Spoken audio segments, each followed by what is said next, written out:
Kleding moet niet mooi zijn op een hanger, maar goed voelen aan jou. Of je nu een pak zoekt voor je werk, iets casuals voor het weekend of een sportieve outfit voor elke dag. Bij het Broekenpaleis vind je meer dan broeken. Complete outfits in grote en lange maten. Met kwaliteit die gewoon lekker zit. Liever eerst rustig thuiskijken? In onze webshop vind je dezelfde keuze. Overzichtelijk, op maat en lengte. In de winkel helpen we je graag persoonlijk. Met eerlijk advies en zonder haast. Want niet jij moet de kleding passen. De kleding moet jou passen.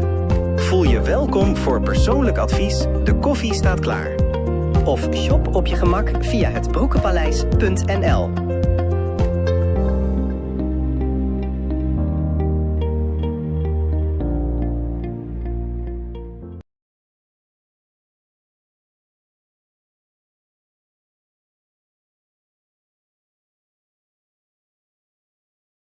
Ja, Brada Sadjo, de Bagakulturu TV speciaal voor jou vanuit Schiphol. En natuurlijk, het is lekker weer, heerlijk weer. En dan dachten we, hey, gezellig naar Schiphol. Een dagje Schiphol is altijd leuk, fijn. We zijn op Schiphol, we hebben een filmpje gezien daar op TikTok. Een meneer die zoveel doet met vliegtuigen. Ik dacht, hé, die meneer is een voorbeeld voor velen. En natuurlijk wil ik die meneer graag spreken. Dag meneer, wat is uw naam? Harold Olensky. Harold Olensky, Faigo. Goed. Heel mooi, heel mooi. Fijn dat we met u kunnen praten. We hebben een film van u gezien op Schiphol, was het, of ergens anders? In China is dat filmpje gemaakt. In China? Wauw, wat deed u daar in China? Ik vlieg, ik ben technisch, hoe moet ik het zeggen, ik ben flight engineer. En ik ben dus aan boord, vliegen we vracht vanuit China. En dan ben ik dus de technische man. Dit is nog een lege vrachtruimte, main deck cargo. Straks staat het hier vol met waarschijnlijk 31, 32 stuk pallets. Totaal ongeveer 100.000 kilo. Maar dat komt allemaal hier te staan. Ik ga zo meteen naar boven. Dit is dan het view naar buiten. Zo ziet het eruit. Nog niet echt druk hier. Het is 7:30 's ochtends. Dus ik ga zo naar boven. Naar onze ruimte. Dit is het upperdeck. Hier doen we onze ding. Dat is mijn plekje. Engineer. De technische man. Technische man, ja. Ik moet het vliegtuig controleren, ik moet het vliegtuig repareren, ik moet het vliegtuig klaarmaken voor de terugvlucht. Wauw. En wat voor studie heeft u gedaan? Ik heb technische achtergrond, MTS, werktuigbouwkunde, en voor de rest ervaring. Sowieso heb je die MTS nodig om zeg maar binnen te komen. En dan ga je ervaring opdoen, dat heb ik gedaan. Afgelopen, 35 jaar hier op Schiphol. En nu ben ik eigenlijk een beetje soort van met pensioen. Maar ja goed, ik kan thuis achter de geranium gaan zitten, maar dat zag ik niet echt zitten. Dus heb ik gezegd van ik ga nog een klein baantje zoeken. En dit is dus geworden, een cargobedrijf uit, het is een combinatie Dubai, Roemenië. En daar werk ik dus nu voor. We 3 747's, daar vliegen we mee, of tenminste vracht vanuit China naar Europa en terug. China, Europa, Dubai, Hongkong. En dat zijn een beetje de routes. Ja. Heel mooi werk, interessant werk. U bent geboren in Suriname? Helemaal. Geweldig. En dan bent u op jonge leeftijd naar Nederland gekomen? Nou, niet echt jonge leeftijd. Ik ben geboren in Suriname. Ik ben toen in de militaire dienst geweest op de 18e tot mijn 21ste. Toen ben ik naar Nederland gegaan, bij mijn zus gelogeerd. En vanuit daar ben ik me een beetje gaan settelen hier in Nederland. Ben ik toen als schoonmaker begonnen, hier op Schiphol-Oost. Als schoonmaker, het schoonspuiten van de vliegtuigonderdelen, flaps, motoren, alles werd losgehaald en die moesten dus schoongespoten worden. We werden toen in een wasserij. Daar is het eigenlijk begonnen, 1984. Maar natuurlijk, je werkt met vliegtuigdelen, Dus je wordt nog meer nieuwsgieriger. Je hebt ook vragen van, maar hoe is die flap, hoe is die motor? Nou ja, achter die dingen aan te komen moet je natuurlijk dieper op ingaan. Gesprekken gevoerd, jongens, wat moet ik doen, wat moet ik hebben om... Nou ja, je zal de technische school moeten gaan doen. Dus toen ben ik de avondtechnische school tussen mijn werk door, hè, want ik was in vaste dienst, heb ik de avond-MTS gedaan, 5 jaar, 3 keer in de week naar school. En op een gegeven moment, ja, heb ik mijn diploma. Nou ja, meneer de manager, nu ben ik er. Ja, is goed. De volgende dag mocht ik aan de motoren sleutelen. Dus daar is het begonnen, zo is het begonnen. Steeds meer nieuwsgieriger, steeds meer de vraag van ja, maar wat zit daarachter? Nou ja, door de tijd heen ben ik allemaal daarachter gekomen. Op een gegeven moment werd ik na, even kijken, 7, 8 jaar, werd ik engineer. Nou ja, toen was ik eigenlijk al 30. Ik was al, nou ja, dan ga je leren, ervaring opdoen. Nou ja, en van het een komt het ander. En ja, dat is het eigenlijk het begin. Zo is het begonnen. Inderdaad, heel mooi, interessant. Als ik er zo naar kijk, heel veel mensen hebben waarschijnlijk gereageerd op uw filmpje. Want het heeft, ik heb het gezien en dacht, wauw, waarschijnlijk heeft er heel veel mensen naar gekeken. Ja, ik heb tot nu toe vanochtend gekeken, 83k aan mensen. 83.000 views heb ik gezien. Wauw, dat is echt veel. Ja, dat is Want veel. het is interessant. Vliegtuigen, het gaat de lucht in. Veel mensen willen weten wat zit er meer achter. En ja, natuurlijk Oesrana Mang, hè, die is boordengineer. En wat doet u dan? Gaat u ook mee aan boord? Stel het vliegtuig is de lucht in. Gaat u mee als boordengineer? Ja, ik vlieg mee omdat we dus op plekken komen waar er geen groundstaff is. Die het vliegtuig normaal, toen ik hier werkte, ik heb hier gewerkt een aantal jaren. Ik heb nog 3 jaar in London Heathrow gewerkt. Ik heb 2 jaar in Shanghai gewerkt. Daar was ik aan de grond en het vliegtuig kwam naar me toe. Nu zit ik in het vliegtuig en ik ga mee met het vliegtuig, omdat die komt op plekken waar er geen groundstaff is. Dus ik moet dan mee. In de vlucht mag ik niks doen natuurlijk, hè, want dat vindt de piloot niet fijn. Ik kan misschien wel kijken naar een lampje, maar geen grote dingen, want ja, je weet nooit hoe dat vliegtuig daarop gaat reageren. Nou ja, dus op het moment dat we zijn geland, dan het eerste wat ik doe, dat heb ik in een filmpje laten zien, het rondje om het vliegtuig. Heel belangrijk, want als hij ergens tegen een vogel of zo tegenaan is gevlogen, ja, vooral dat. Je ziet die vogels ook, hè? Ja. En het schadelijke gevolgen hebben, hè.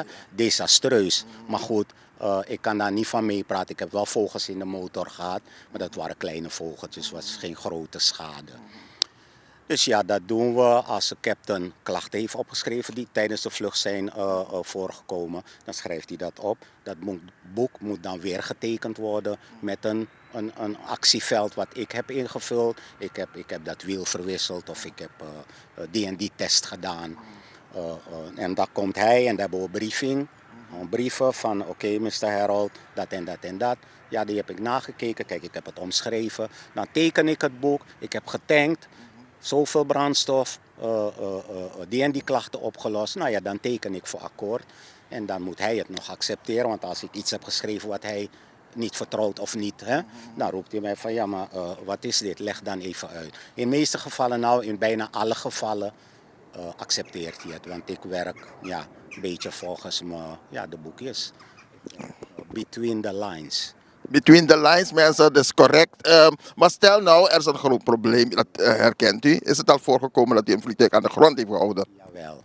Ik heb, even kijken, vorige week heb ik hem echt aan de grond gehouden. Normaal doe ik altijd in overleg met de captain. Dat doe ik altijd. En natuurlijk de eigenaar van het vliegtuig. Want ik ben niet de eigenaar, ik ben eigenlijk de ogen van die eigenaar. Dan zeg ik van, meneer de eigenaar, dat en dat is er aan de hand. Ik kan hem niet maken, want ik heb dat onderdeel bijvoorbeeld.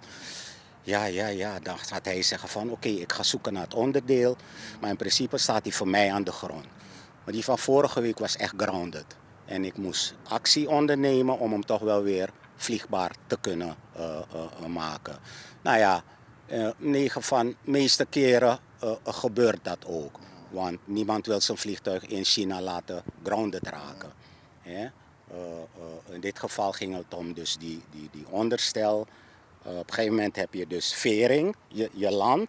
Ja. Je hebt een stijl met een cilinder en een innercilinder. Die bewegen om die schokkingen op te vangen. Ja, juist die veringen. Die was dus zo laag dat ze waren gebottomd. En dat mag niet, het is ijzer op ijzer. Nou ja, dat gaat breken.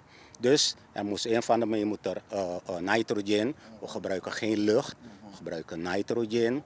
Dat is een soort, ja, het is eigenlijk een lucht, maar droge lucht. Geen lucht waar vocht in zit. Nou, die letterlijk spuit ik naar binnen om die schokkingen op te vangen tot een bepaalde hoogte. Dus dat moet eerst gebeuren. Maar goed, het vliegtuig was geladen met 100 ton aan vracht. Dus ik wil dat apparaat niet op die druk dan gaan stellen, want ik weet niet wat er gaat gebeuren. Nou, je haalt het vracht er maar weer uit. Nou, weer een uur, vracht eruit gehaald. Ik mijn shockstrut geserviced, want zo heet het in de technische jargon. Een uur, ik was een half uur of zo was ik bezig. Daarna weer geladen. En nou ja, toen zijn we in take-off gegaan. Dus het gebeurt. In Suriname heb ik hem een keer ook aan de grond gehouden. Toen vloog ik wel op de 777, want dit machine is dan een 7474 motoren. Op Suriname vliegen we met de 777 2 motoren. En daar Welk vliegtuig? een 777, Ja, maar Boeing 777. Ja, maar welke maatschappij? Ja, een Boeing. KLM. Ja, KLM. Ja, van de want ik werkte voor de KLM toen. En dus nadat ik de vogel in die motor heb zien gaan, want je hebt dus twee delen van het motor. Je hebt dat koelgedeelte en je hebt dat inner gedeelte, die core. Daar binnenin, daar vindt die verbranding plaats. Dus daar mag er eigenlijk niks komen van vogels. Maar goed, die was dus toch naar binnen gegaan. En ik heb zonder een of andere reden heb gezegd, nou die kist blijft aan de grond. In Suriname. In Suriname. Prima. Passagiers weer naar het hotel, mensen naar huis, bussen. Je weet toch, het hele showcarousel. En ik ga naar huis om, het is afgesloten, staat op zanderij. Natuurlijk is enerverend, er gebeurt heel veel. 2 uur, half 3 gaat mijn telefoon. 3 uur 's nachts. Ja goed, ik weet wat er speelt, dus ik moet opnemen. En toen had ik dus engineering aan de lijn. Meneer Harold, ja, daar spreekt u mee. U heeft die kist aan de grond gegooid, ja klopt, dat en dat is de reden. Maar weet u dat de 777 nou net een andere motor heeft? Ja, maar ja goed. Uit ervaring weet ik dat als die vogel naar binnen is gegaan, moet er geboroscoopt worden. Boroscoop moet je zien, je gaat met een camera binnen in een van die plugjes. Dan ga je binnenkijken hoeveel schade er is. 777 is een kist, daar is hij op gebouwd, daar is hij op berekend. Ook al is die vogel naar binnen gegaan, het vliegtuig mag gewoon vertrekken. Ik zeg, oké, stuurt u mij dan die manual, want daarop ga ik hem wegschrijven. Nou ja, goed. Volgende dag manual gelezen. En inderdaad, er staat 1 regeltje, 777, hoef je niet te boroscopen. Oké, en dat na 20, 25 dienstjaren. Oké, nou ja, je ziet het, je bent nooit te oud om wat bij te leren. Dus toen de volgende ochtend heb ik het vliegtuig gereleased. En toen is hij dus vertrokken. Dus als het een 747 was? Dan was hij grounded, want dan moet je gaan boroscopen. En dat is het dus verschil. 747 is een beetje een oud vliegtuig. Deze waar we nu mee vliegen is 26 jaar. Dus oude techniek, laten we het zo noemen. 777 is nieuwere techniek. De kisten, de 777's en de 787's, die zijn gebouwd op de kennis van vandaag. En natuurlijk wat die 747 had, heeft de 777 en de 78 niet meer. Dus dat is het groot verschil. Oké, duidelijk. Dus niet altijd zit er een technische man aan boord. Nee. Soms wel. Klopt, die technische man die zit aan boord als het vliegtuig naar plekken gaat waar hij geen groundstaf heeft. Want zo'n vliegtuigmaatschappij die maakt dan afspraak met een groundmaatschappij die onderhoud pleegt. Dan zegt hij, oké, meneer X, ik kom elke dag om zo'n tijd naar daar. Kun jij mijn vliegtuig voor me releasen? Bijvoorbeeld in Suriname is er 1 man en die kan het altijd checken. Ja, ik was dus de station engineer in Suriname voor de KLM. Nou ja, dat heb ik 6 jaar gedaan. En hier heb ik 28 jaar achter de rug bij de hangar 14 daar ook. Nou ja, en nu dus half jaar, nee, iets meer dan een half jaar bij die Arabieren. Heeft u ooit iets engs meegemaakt daarboven in de lucht? Want ja, je bent vaak in de lucht, neem ik aan. Je bent vaak in een vliegtuig waar je dacht, oh, ik hoor iets raars. Of nee, dit moeten we wel checken, we moeten een noodlanding maken. Ik vraag het, want heel veel mensen hebben ook vliegangst. Hè? Is het wel zo veilig? Maar dus 2 vragen. Hoe veilig is het? En als ervaringsdeskundige vraag ik u, heeft u wel iets meegemaakt waar je dacht, nee, nu moeten we echt even naar kijken. Want Er gebeurt ontzettend veel. Nu ik als engineer aan boord zit, dicht bij de piloten, dan zie ik dat er dus heel veel gebeurt. Dingen wat je normaal als je passagier zit, je hebt geen idee, want je zit achterin, je bent van alles aan het doen en bla bla bla. Maar nu heb ik gezien dat er ontzettend veel gebeurt. Maar wat me die rust geeft, die piloten, die zijn dus getraind. Die zijn getraind, die mensen zijn zo getraind dat als ik als engineer zeg, ik heb dat en dat heb ik uitgeschakeld, want hij werkt niet. Want in zo'n vliegtuig zijn er meerdere systemen van één soort. Dubbel, misschien wel drie keer dubbel. Hè? Als het eentje uitvalt, heb ik nog één. Als heb ik nog één. dus als stroom zou uitvallen, dan is er nog iets op. 4 motoren, alle 4 de motoren leveren stroom. Als eentje uitvalt, doet hij hem gewoon uit. En dan gaan we die 3 andere en zo kun je maar doorgaan. En nogmaals, hij kan op 1 motor gewoon landen. Stijgen zou misschien wat lastig worden, maar landen wel. Toevallig hadden we, ik dan niet, maar hetzelfde vlucht waar ik mee vlieg, had mijn collega de vlucht voor mij, had hij dus een grote issue. Want de hydraulische lekkage. Nou ja, je moet nagaan dat er zoveel liter hydraulische olie in zo'n vliegtuig zit. Als je lekkage hebt boven, valt dat weg natuurlijk. Nou ja, goed, daar hebben ze backups. Hè. De 777 heeft de rad, dat is een remturbine, die slaat naar buiten.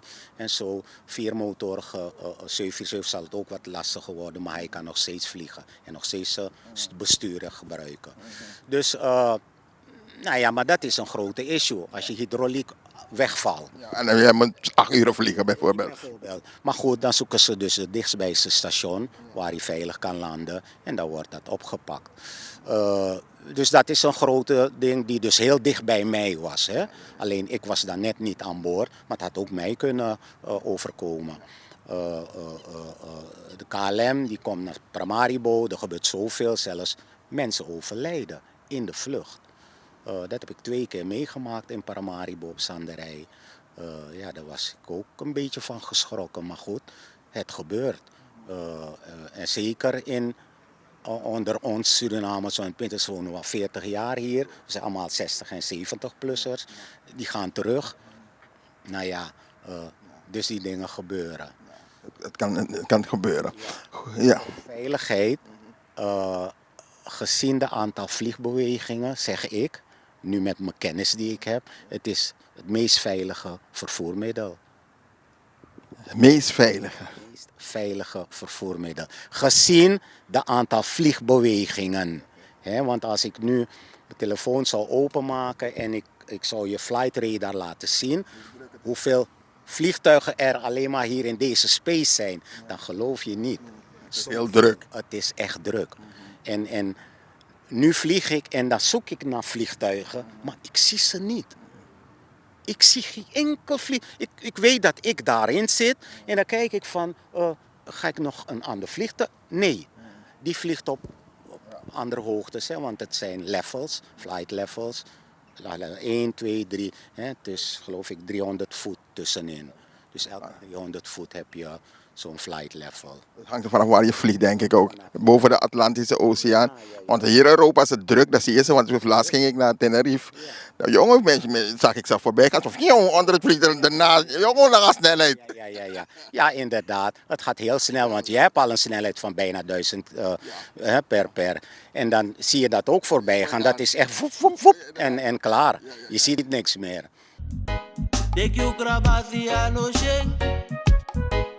Masa pemba no sheng, begadoti ano sheng na tampum fuiala. Dus nee, dus dat.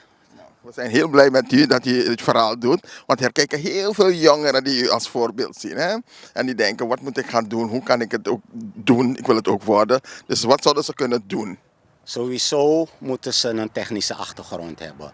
Je moet geen, hoe zal ik zeggen, ik ken die cursussen niet hoor, maar sowieso technisch. Werktuigbouw, elektro, want elektro is gelinkt aan avionica. Ik ben puur een technische man, maar dan ook hoe heet het, een mechanisch monteur. Ik ben een mechanisch, dus de GWK heb je in soorten. Je hebt een B1, dat is dus, ik ben een B1, GWK B1. Heb je een B2, dat is de avionische man. Dat is die man met kabeltjes. Ik moet niks van kabels hebben, mij moet je een steeksleutel geven en dan weet ik wat ik moet doen. Je moet mij geen apparaat geven om stroom te gaan meten en dat soort dingen, want dat kan ik niet. En zo zit het verschil. Je moet zorgen dat je technische achtergrond blijft, maar technisch achtergrond, wiskunde, natuurkunde, scheikunde. Die drie vakken moet je blijven volgen. Zorg dat je ze in je pakket hebt, want die ga je nodig hebben om die cursussen te doen. Want het is zo, als je... Een tijd waren we dus heel erg onderbezet hier binnen de... Ja, ik zal die naam altijd gebruiken, KLM. Maar dan waren de jongens niet met een MTS. Dus we zeiden van oké, dan maken we het mogelijk voor de jongens die wel een automonteursdiploma hebben. Nou, toen hebben ze dus, want het gaat om het sleutelen. Je moet sleutelervaring hebben. Dat denkwerk die komt later. Als ik jou vraag van kun jij die startermotor loshalen?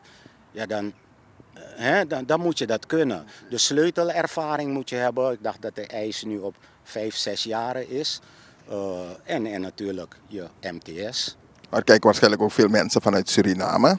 En die denken, welke school? Hier in Nederland zou je hier bij de KLM misschien, weet je niet. In Suriname moet je naar Amerika, moet je naar het buitenland. Nou ja, ik hoor dat Suriname, ik weet die scholen niet, maar ik hoor van... Kijk, hoe heet dat nou? Je hebt een PTC, heb ik gehoord. Dat is een beetje vergelijkbaar met onze MTS hier. Je hebt een, mijn god, hoe heet dat ook alweer? In ieder geval, er zijn scholen. Alleen het probleem is in Suriname, wat ik heb geconstateerd. Ik heb inmiddels, even kijken nu, 4 jaar woon ik in Suriname nu. Dat er weinig richtingen zijn. Toch? Je kan wel naar die MTS gaan. Op een gegeven moment ben je, laat zeggen, 18, 19, 20 jaar en dan ben je klaar. Je moet een richting kiezen, je moet verder studeren. Ja, precies. Dan zou je nu als het ware met je MTS bij de SLM moeten gaan. En dan ga je nu sleutelervaring opdoen. Want je hebt die papieren SLM mag je al aannemen.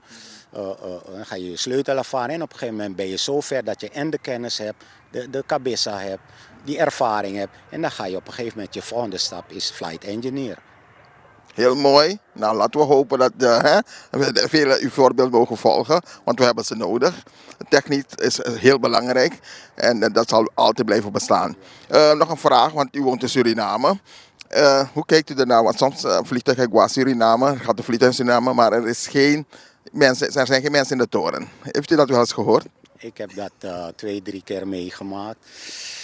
Ja, dat is ik noem dat zijn politieke dingen.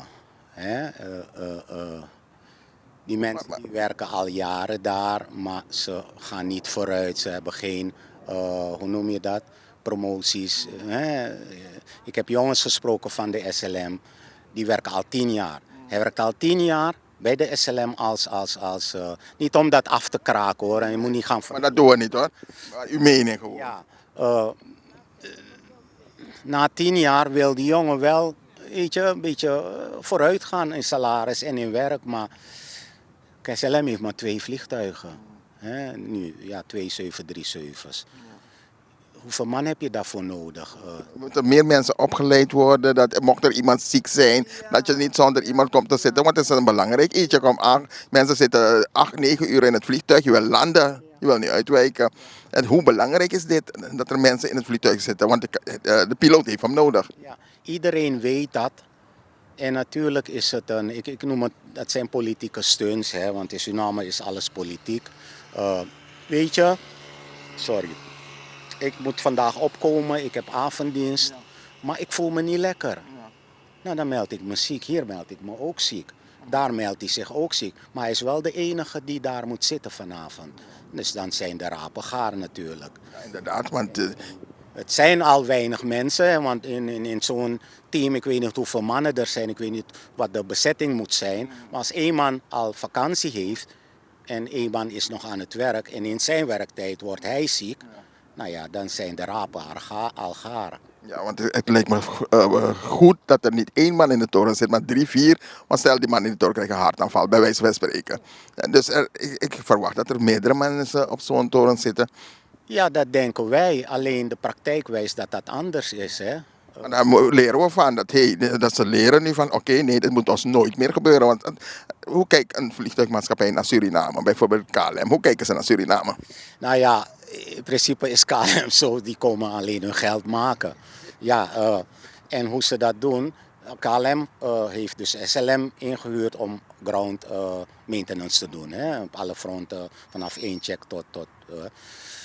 Ja, en die staan echt zo van, nou ja, hun moeten het maar doen. Als ik moet uitwijken, wijk ik uit. KLM wijkt gewoon uit en die gaat een half uur in. Dan moeten ze betalen. Natuurlijk, dus daarom, die zullen zowel denk ik wel tekorten als ze uiteindelijk de SLM moeten betalen. Denk ik, hè? Ik weet niet hoe dat... We weten niet hoe het gaat, maar laten we hopen dat dit niet meer voorkomt. Ja, inmiddels heb ik dat in mijn 3 jaar tijd in Suriname dat 2, 3 keer meegemaakt. Heel vervelend.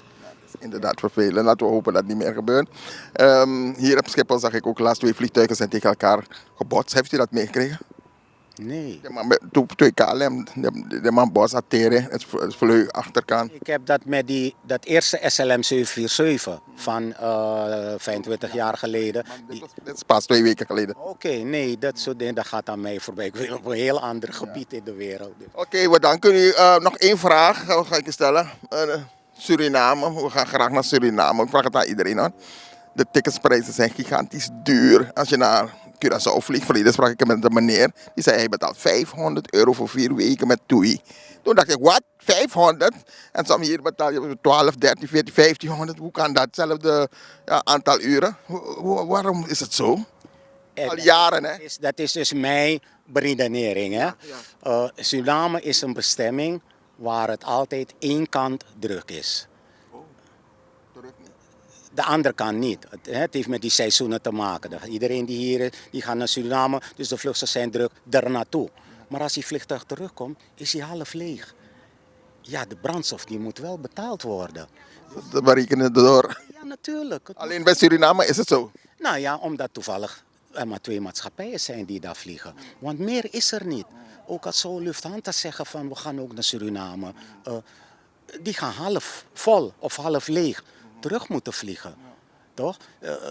De markt is zo klein in Suriname dat je geen andere maatschappijen, ook al zou je ze toelaten. Maar weet je wat opvalt? In de maand december is het gigantisch druk. Druk. Dan verdienen ze toch 3-dubbel zoveel. Want de ticketprijs gaat ook 3 keer zo hoog. Maar wat dacht je van de kosten die de... In december. Nou, de kosten die KLM heeft. Dat wil je niet weten. En ik bedoel, ik heb 35 jaar gewerkt. Ik heb een beetje ook gezien, ze verdienen 10 cent en ze moeten hier 9 of 8 cent van dat dubbeltje. Ze zijn kosten betalen. Dat was vroeger niet. Vroeger vlogen we, er was niemand die voor ons opkwam. Nu hebben ze in Zwitserland afgesproken dat over de hele wereld, als je dan een vertraging hebt van meer dan 3, 4, 5 uur, weet ik niet, moeten ze claimen. Nou, dan moet dat maatschappij betalen. En wat doet zo'n maatschappij? Die stijgt en die vliegt en die vraagt toestemming. En dan gaan alle andere vliegtuigen voor hem aan de kant. En dan kan hij doorgaan om binnen die 5 uur nog te kunnen landen. Dat is ook een politieke, weet je. Dus we moeten de dingen altijd van 2 kanten bekijken. KLM verdient, dat klopt. Ik ben ook niet eens met een heleboel dingen van ze. Maar goed, laat dat ik even terzijde. Maar een vliegtuig moet je met, als hij is gemaakt zoals de 747, 500 man, 485 als het goed is, vol terug. Want zoals ik het weet, een vliegtuig is gemaakt om te vliegen. Dus het is meer in de lucht, dan op de grond. Ja. Het is gemaakt om te vliegen. Meer vlieguren dan op de grond. Helemaal goed gezegd. En punt. En nu op dit moment zijn er heel veel vliegtuigen gestrand daar in Dubai, noem maar op, vanwege de oorlog daar. Dus de maatschappijen die gaan het voelen. Die voelen het zeker. Want er zijn geen inkomsten. Maar de kosten die lopen, als je hem hebt geleased of gekocht of weet ik veel wat. Ja, Die kosten gaan door, want zoals ik weet niet of het waar is, maar wat ik heb gehoord, in oorlogstijd, dan verzekeren en een paar. precies. Dus dat, ja, zie je, het heeft altijd twee kanten. Ik weet niet precies hoe dat zit met verzekeren, dus wat wij denken. Maar ja, inkomsten, als je geen inkomsten hebt, maar je hebt wel uitgaven. Heb je gezien toen met hoe heet het, dat interruptie ergens in IJsland zoveel jaar geleden. Er waren een maatschappij waar volgens mij een week of 2 weken was de luchtruim dicht. Die weet ik veel, vulkaan. Oh ja. Hoeveel maatschappijen waren er toen over de kop gegaan in 2 weken tijd? Je ziet dat mensen, er gaat er heel veel geld in gemoeid, dus ze moeten vliegen. Vliegtuig is om te vliegen. Wat gaat u nog doen? Wanneer moet u weer vliegen? Of wanneer moet u weer, moet u nog langs Dubai of zo? Ik ben nu gisteren aangekomen in Amsterdam. Nadat ik een maand heb gevlogen op tussen Roemenië en China. En daar vlieg ik eigenlijk elke 2 dagen. We zitten in een team van 6 man. Elke keer 2. Dus als die ene gaat, hebben we nog 2 teams aan de grond. Dus ik blijf eigenlijk om de 2 dagen ben ik aan boord. En daar vlieg ik dus 3 weken. Echt 3 weken. Ik slaap in hotels. Er is een hotel geboekt voor 3 weken lang. Ik slaap in een hotel. 2 dagen ga ik weer aan boord. Ik vlieg en dat 3 weken lang. En als die 3 weken voorbij zijn, ben ik 3 weken vrij. Ik probeer dan naar Zuid te gaan in die 3 weken. En toevallig heb ik vanochtend gehoord dat ik de 24e weer aan boord moet zijn. 24e, goed, lekker. Dan mag u lekker genieten van die 3 weken lekker Zwitserse na Kondre. Heerlijk is dat, hè? En dan denk je aan die mooie dingen. Want ik mis dat eten, hè? Iedereen, Dat eten. wat is uw lievelingsgerecht? Nou, eigenlijk echt dat Surinaams. Oker, sopropo, hè? Dat boulanger. Weet je? Ja, maar, heerlijk, hè? Die dingen mis ik, want ik zit dan in een WhatsApp-groep van hier in, ja, ik weet niet of ik het mag zeggen. Hoe heet ze nou? Bontekraai. Het is in Zuidoost. En daar zie ik dus die menu voorbij gaan. Lekker, lekker, lekker. En dan zie ik de mensen bestellen. Nou, mag ik dit, mag ik dat? En dan denk ik van, ik ga vandaag gebakken aardappeltjes. Heerlijk, heerlijk, heerlijk. Met een stukje vlees of zo. En is het ook zo dat je ook minder hoeft te betalen omdat je bij KLM heeft gewerkt? Voor een ticket? Ik heb nog mijn IPB-rechten, al gepensioneerde. Dus die blijf je dan behouden eigenlijk tot je dood. Geweldig. Nou, dat is fijn om te horen. Ja, allemaal heerlijk, heerlijk, heerlijk. Je mag nog wat zeggen. Misschien wilt u nog iets zeggen wat ik niet gevraagd heb. Want die zegt, nou, die vraag heb ik gekregen in mijn TikTok. En mensen kunnen ze verder volgen. En heeft u nog wat te melden? Ja, ik ben van plan dus eigenlijk. Want ik heb deze 2-3 filmpjes heb ik heel snel gedaan. Op een gegeven moment was er iemand die vroeg van, u heeft ons niet het toilet laten zien. En toen dacht ik van, ja inderdaad. Dus ik ben ook een beetje incoming wat opnames. Soms vergeet je wel iets, maar goed, dat staat het al vast. Dus ik probeer daarop de mensen antwoorden te geven. Iemand zei van, maar meneer Harold, kunt u ook een vlucht voor ons regelen? Kunt u een werk voor ons zoeken? Dat soort vragen krijg ik. En natuurlijk is dat fijn, maar ja, dat kan ik dan niet. Ik wil advies geven, doe dat om erbij te komen. Toch? Vanuit Suriname zou ik denken eerder FEE, Amerika is dichterbij. Maar natuurlijk, je moet het kunnen afforden, financieel. Dus nee, wat ik wil zeggen, het is een heel interessante wereld. Ook voor mij als engineer. Ik sta soms ook nog steeds versteld van, ja. Was het ook een hobby voor die vliegtuigen? Nee, ik hield van boten. Ik hield van schepen. Als de mariniers naar Suriname kwamen, dan ging ik de stad in en dan ging ik staan wuiven zoals klein jochie. Dat vond ik geweldig. En toen ik naar Nederland kwam, heb ik inderdaad in de scheepsbouw gewerkt, maar dan in NDSM toen. En daar kwam ik heel snel achter dat dat zwaar is. Het is zwaar fysiek werk. Nou, dat heb ik 4-5 jaar gedaan. En toen ben ik hier dus als schoonmaker, want ik wilde dat niet meer. Dus goede tijd, hè, de goede tijd. En toen ben ik dus hier gekomen als schoonmaker. En hier is het eigenlijk, heeft die change plaatsgevonden. Geweldig, heel mooi, heel mooi, heel mooi. En u maakt ook veel turbulentie mee, want veel mensen zijn bang van turbulentie. Turbulentie, ik moet zeggen, de route Roemenië-China is niet zoveel als AMS-PBM. AMS-PBM heb ik een keer meegemaakt dat ik denk van, dit is het einde. Nou ja, het is nooit het einde, want het vliegtuig die kan daartegen. Ik heb het ook wel eens meegemaakt dat we vlogen en we gingen woep naar beneden. Ja, kom je in een luchtzak, hè? Daar zit een stukje luchtledige, zeggen we dan. Want heb je geen draagkracht, heb je niks. Dan ga je, ja, en op een gegeven moment dan, zodra hij de wind heeft gevonden, dan gaat hij weer. Hij moet wel een keer de wind vinden. Ja, dat weten die gasten ook, want de route wordt ook bepaald door waar er wind is. Hè? Dat heeft het vliegtuig nodig. Dus, nou, er zit een hele, daar kom ik dus nu ook achter, voordat één zo'n vliegtuig vertrekt, zijn er al mensen hoe ver daarvoor al bezig met hoe dat eruit gaat zien, welke route ze gaan pakken, welke hoogte. Ja, dat zijn dingen, dat weten we niet als passagier. Je gaat zitten en je denkt van, dit is het, maar er gebeurt ontzettend veel. Veel voorwerk is er gebeurd en de piloot weet al van oké, daar moet ik misschien even even wijken en weer erop en zo. Ook contact met de grond, hè? Want als je achterin zit, ik heb een keer ook in de KLM ook een paar keren voor gezeten. En dan zie ik hem dat hij gewoon met Amerika belt. En die belt met daar en die belt. Dus er is altijd wel contact. Want ik kan me voorstellen, als iemand doodgaat in een vliegtuig, moet je contact maken met beneden, wat je moet doen. Moet je landen of moet je doorvliegen? Ja. Nou, dat zijn dingen, daar heb ik dus ook toen met die meneer, want die meneer was overleden. En toen ze waren geland, was dus het hele crew was eigenlijk een beetje down. Want er was één stewardess die had dus de hele tijd geprobeerd die man te reanimeren.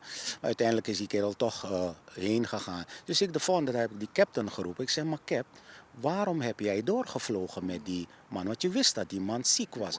Nou, dan legde hij uit van ja, dat gaat niet, bepalen wij niet alleen. In die tegenwoordige tijd is het zo handig dat die arts, die ziet die zieke man daar.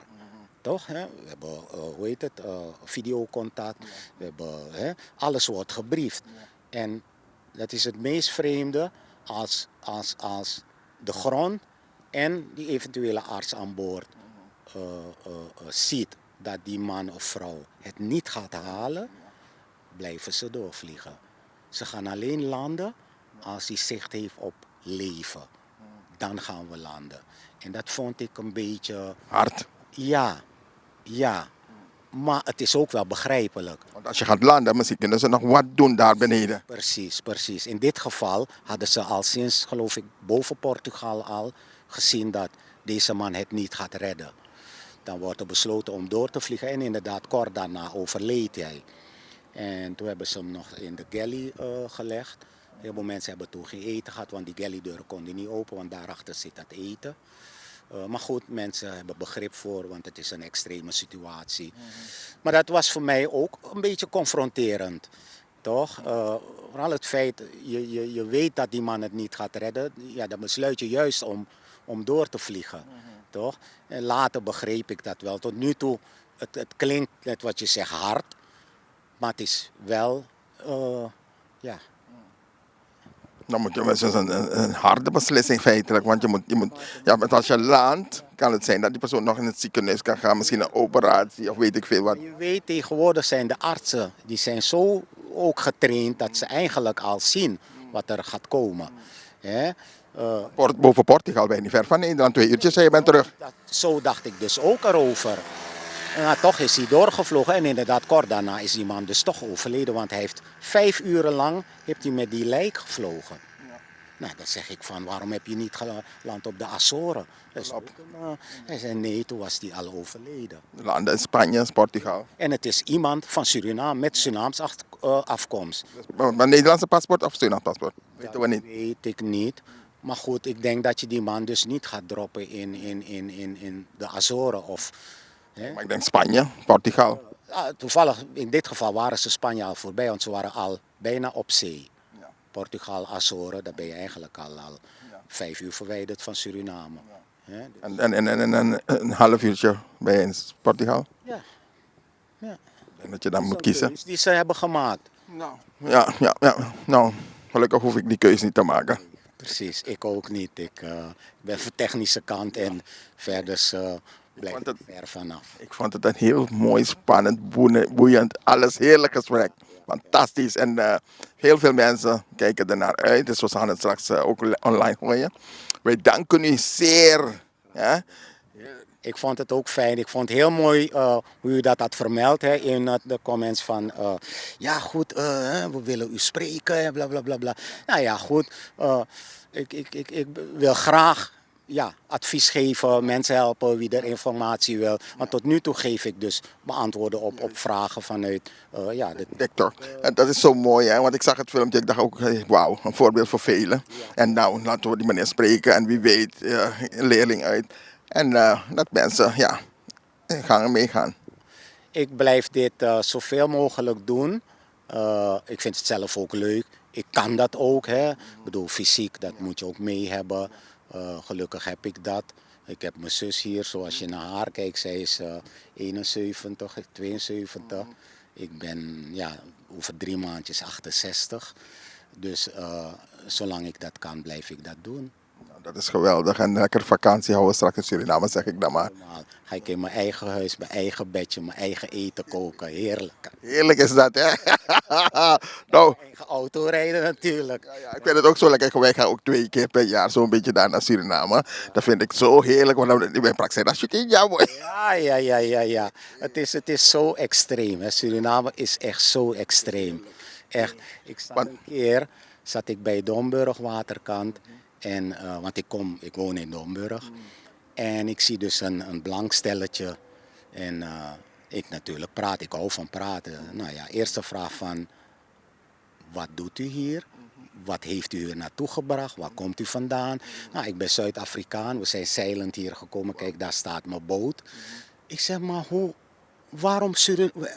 Ja, hij zegt, ik zat een keer bij de tandarts en daar lag een blad. Zo'n botenblad zal ik maar zeggen. En iemand had een stukje geschreven in dat blad van er is 1 land op de wereld waar je echt naartoe moet gaan, dat is Suriname. Dat had die man onthouden, dus hij werd de ochtend wakker. Hij zegt tegen zijn vrouw, kom, wij gaan naar Suriname. Geweldig. En wat voor hem het meest opvallende was, de coördinaten wat die slavenschepen toen gebruikten, die zijn er allemaal nog. Met diezelfde coördinaten is hij zeilend. Wauw, wat een mooi verhaal. Daarmee is hij naar Suriname gegaan. Ik zeg, en nu? Hij zegt, we gaan nu terug. We gaan onze zaken regelen en we komen hier wonen. Wauw, Suriname is zo heerlijk. Afrikanen, blanke mensen, geweldig. Suriname is fantastisch gewoon. Ja. Alleen, het is niet voor de Suriname. Maar goed, daar gaan we niet op. We gaan er niet op, misschien een andere keer. Als ik in Suriname ben, dan spreek ik u weer. Ik vind het fijn, ik ga u bedanken. Wilt u nog iemand de groeten doen die kijkt, mensen die kijken?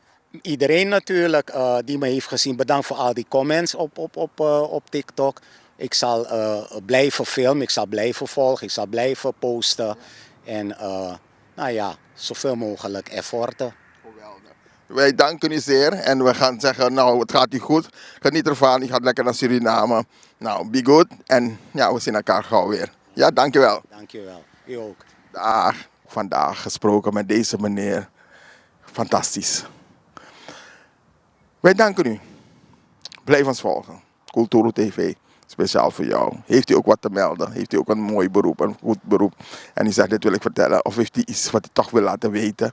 Geef niet, bel me maar. En dan maken we er iets moois van. Hier. Of waar u ook bent. Dank u voor het kijken en tot de volgende keer. Bye bye. Zwai zwai. Doei doei.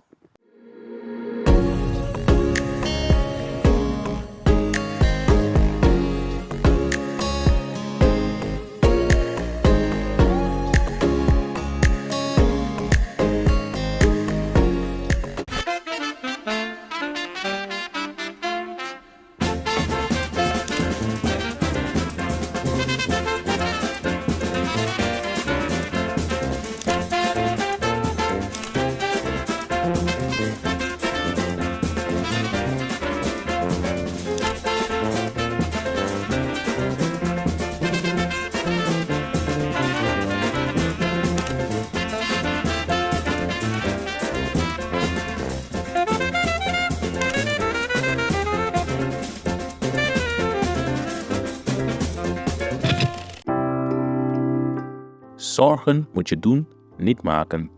Zorg is persoonlijk. Onze jongste patiënten krijgen daarom bij de huisartsenspoedpost ook een persoonlijke behandeling. Onze artsen zijn zeer bekwaam in het opvangen en behandelen van uw kind. Huisartsenspoedpost Suriname. Uw zorg is onze zorg.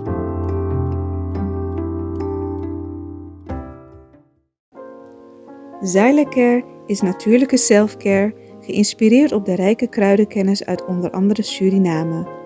Voor vrouwen die willen herstellen, ontspannen en in balans komen in elke fase van het vrouw zijn. Of je nu net bent bevallen, je cyclus wilt ondersteunen of gewoon goed voor jezelf wilt zorgen. Xyla-Care is er voor jou. Onze pure kokosolie is perfect voor de tere babyhuid en de verzorging van moeders. Onze theesoorten en vaginale stoomkruiden brengen rust, reiniging en herstel. Gun het jezelf. Of geef het liefdevol cadeau aan iemand die het verdient. Xyla-Care. Pure aandacht met de kracht van de natuur. Bezoek onze website op www.xyla.care en volg ons op Instagram en Facebook.